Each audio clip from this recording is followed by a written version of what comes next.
Olá, cursista! Seja bem-vindo! Esta é a segunda aula do módulo 3 do curso Redação para o Enem.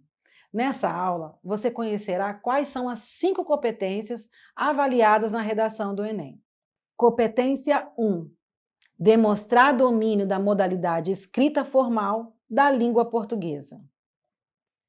Leia a tirinha. Note que na tirinha em quadrinhos, o personagem do Chico Bento e da mãe do Chico utilizam a linguagem regional. Sendo assim, o modo da fala não está preocupada com o modo da escrita, de acordo com as convenções gramaticais da língua portuguesa. Por exemplo, você, contar, uai, pro quê, cabo dormindo, saber o finar. Todas essas palavras e expressões estão com marcas da oralidade. Então, tome cuidado na hora de redigir seu texto. Você precisa estar atento quanto à escolha do registro, que deve ser o formal, e principalmente a ausência de marcas da oralidade, ou seja, informalidade, gírias, coloquialismo não são bem vistos na redação do Enem. Também, dominar a escolha do vocabulário adequado. Não basta você conhecer palavras difíceis, precisa conhecer o conceito. Além disso, as regras gramaticais como acentuação, ortografia, uso de hífen, emprego de letras maiúsculas e minúsculas e separação silábica, fazendo parte da avaliação dessa competência. Competência 2. Compreender a proposta de redação e aplicar conceitos das várias áreas de conhecimento para desenvolver o tema, dentro dos limites estruturais do texto dissertativo argumentativo em prosa. Exemplo. O tema de 2013 da redação foi os efeitos da implantação da lei seca no Brasil. Muitos participantes fugiram do tema ao escreverem sobre o que ela significava, por que e quando foi criada e o que fazer para que ela fosse bem aplicada. Dessa forma, os textos obtiveram caráter muito mais expositivo do que argumentativo. Embora o eixo temático fosse a referida lei, a proposta da redação requeria do participante que ele discutisse sobre os efeitos dessa lei na sociedade. Se positivos, quais? Se negativos, quais? Competência 3. Selecionar, relacionar, organizar e interpretar informações, fatos, opiniões e argumentos em defesa de um ponto de vista.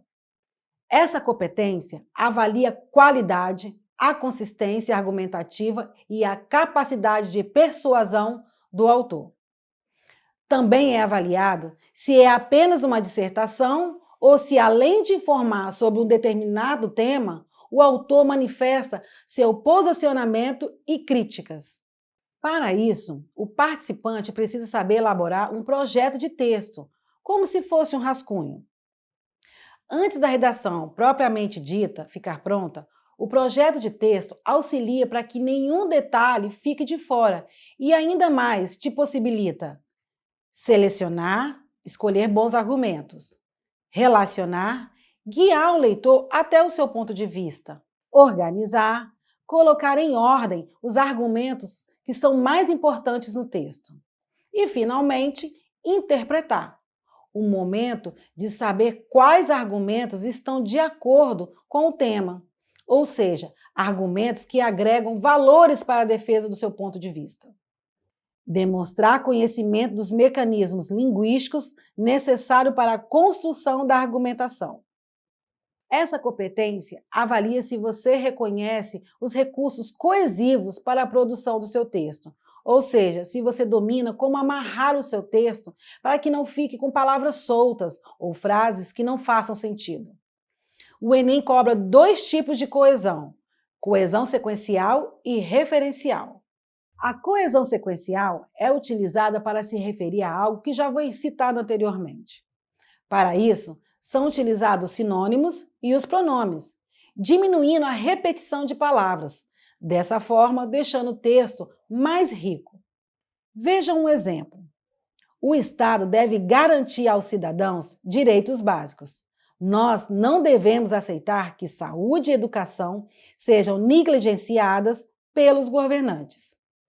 Nesse caso, nós está sendo empregado para retomar a cidadãos. Saúde e educação para evitar a repetição de direitos básicos. E governantes para retomar o Estado. Assim, o texto fica fluido e reafirma a mesma ideia, mas sem repetir as palavras. Coesão referencial é feita pelas conjunções coordenadas e subordinadas adverbiais. Além dessas conjunções, existem também outras palavras que podem fazer as conexões entre frases, orações ou parágrafos, trazendo diversos sentidos, como de causa, de oposição, de conclusão e entre outros. O Estado deveria garantir os direitos da população, mas não o faz. A palavra mas conecta duas frases e traz consigo a ideia de oposição. Agora, te faço um desafio. Faça uma pesquisa em sua apostila sobre os principais conectivos e conjunções. Será muito importante para você. Elaborar proposta de intervenção para o problema abordado, respeitando os direitos humanos. A quinta e última competência. Avalie no seu texto se apresenta uma proposta de intervenção para o problema abordado. Sua proposta deve ser coerente, já que expressa sua visão como autor. Então, considera-se que você aplique as possíveis soluções para a questão discutida. Além disso, é necessário também, ao idealizar a sua proposta de intervenção, respeitar os direitos humanos, ou seja, não romper com os valores de cidadania, liberdade, solidariedade e diversidade cultural. Na próxima aula, conheceremos como o avaliador atribui a nota para cada competência e, do mesmo modo, como ocorre os descontos da nota. Bem, chegamos ao final da nossa aula, porém preciso informar a você que na apostila você encontrará muito mais conteúdo. Consulte os materiais complementares e não se esqueça de responder ao questionário avaliativo. Bons estudos e até a próxima aula!